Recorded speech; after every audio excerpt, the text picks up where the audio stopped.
Ini-invite ko po kayo ulit sa Ilaya Divisoria, Recto Ave, beside Astrotel. Matik, no? Boom, boom! Matik, no?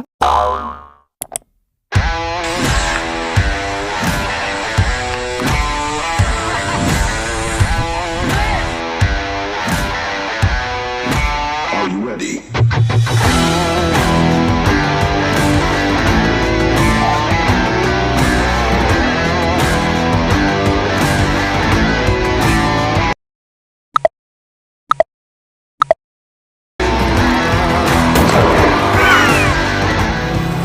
Hello mga katikiman, mga Kanawan Lowell Vlogs. Bili. Isang balot magkano? 100 po. 100 isang balot kay ate. So, meron akong titikman dito sa Divisoria. Nandito pa rin tayo sa Divisoria kasi ang dami talagang pwedeng tikman dito sa Divisoria. Etong street na to ay, ito yung tinatawag na meron silang night market at saka pagdating ng gabi, ito yung mga bagsakan ng mga gulay, kung ano-ano pa, prutas, mga galing iba-ibang probinsya. So, ang daming pwedeng tikman dito. Night market, pwede ka mamiling gulay kasi dito starts at 6 PM or 5:30. Mga daming pwedeng chibog dito at saka pwede kang mamili ng mga prutas, gulay, marami pang iba. Meron kasi akong na-discover dito na murang fried siopaw. Ito, ayun, fried siopaw. Ba't gumagayon? Nakasanayan ko na to, bossing eh. Yan ang lagyan? Oo, yan na yan, bossing. Parang nahawa ako eh. Parang sumasakit ang baywang ko. Bakit? Anong pangalan nyo? 12 na lang, Boy Kaldag. Bakit tinawag na Boy Kaldag? Eh, ganito daw kasi ako eh. Kumakaldag ah. Parang gusto kong gayahin yun ah. Ba't sa akin di kumakaldag? Masaya to. Kailan, Boy Kaldag, kailan nag-start ang fried siopaw mo rito? Ito lang last month, bossing. Last Nakalimutan month? ko na, pero last month na. Meron ba kayong Facebook page? Meron, bossing. Anong pangalan? Dos and Jam na lang. Dos and Jam. So, ito yung Facebook page nila guys. So, kung nagki-crave kayo ng fried siopaw na very affordable, check nyo rito. Dos and Jam. Ayan.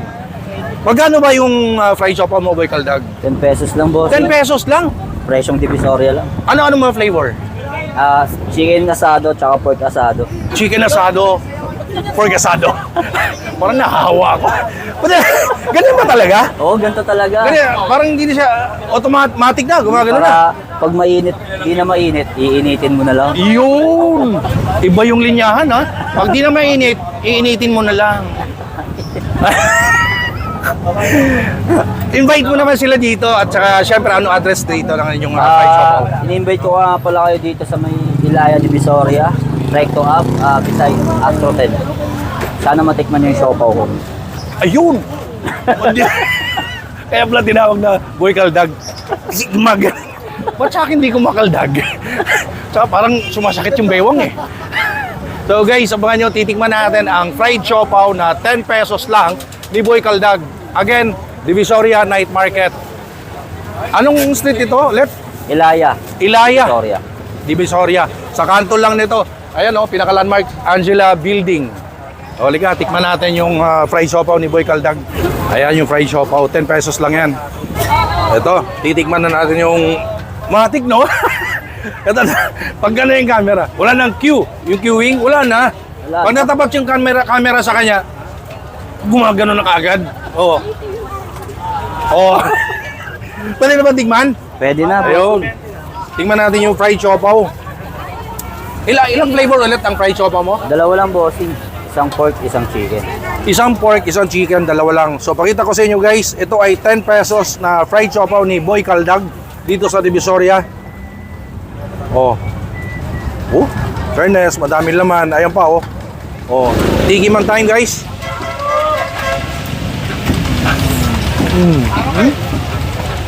Sarap. Imagine makakain ka ng fried siopaw na 10 pesos. Dumating po na talagang ready na ako na kumuha na. Ito na yata ang fried siopaw na tikman ko na pinakamura. Dami ko na natikman na fried siopaw, Binondo, Caloocan at marami pang iba. Naglalaro ng 35 pesos, 38 pesos hanggang 40. Makakakain kayo ng masarap na fried siopaw sa halaga 10 piso. Sa panahon ngayon, mayroon pa palang saysay yung barya. Ha? Isipin mo, 10 pesos fried siopaw. Oh, ito pa. Dalawa ga. Sarap. Meron pa. Pwede mo hatiin sa apat. Siopaw. Hindi kaya isubo isang buo eh. Ito, bagong luto naman to. Oh, paluto pa lang yan, boss. Ang lakas yun, oh, nakapila oh. Oh. Peboy kaldag. At buko, ito, one last bite. Pepang Star, Bang Palila. Dapat yung matingman to, guys. 10 pesos lang. At bukod nga dyan, meron din dito yung fried baga.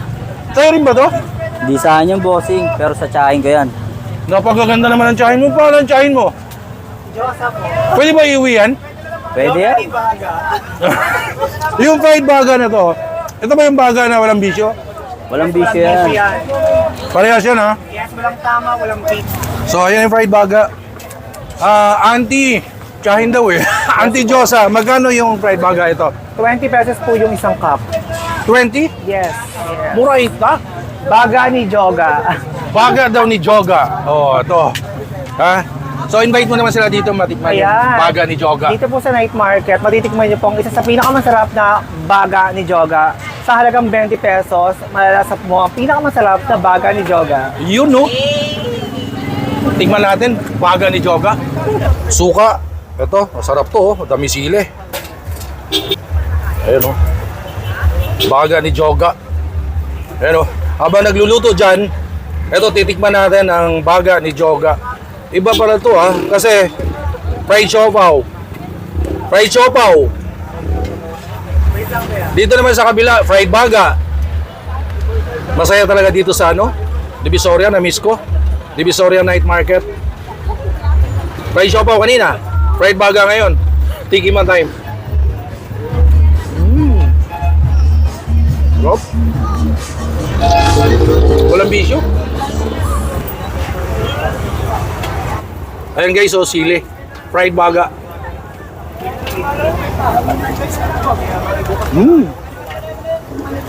Alright.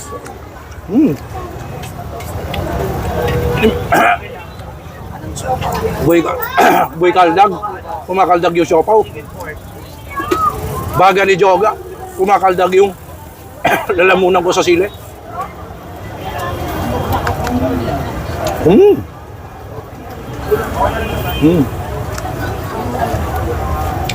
Walas. Dito, fried siopaw, meron silang siomai, meron silang fried baga. Walang problema pag nauhaw kayo. May pantulak. Meron ditong juice. At siya na naman. Sa'yo pa rin ba to?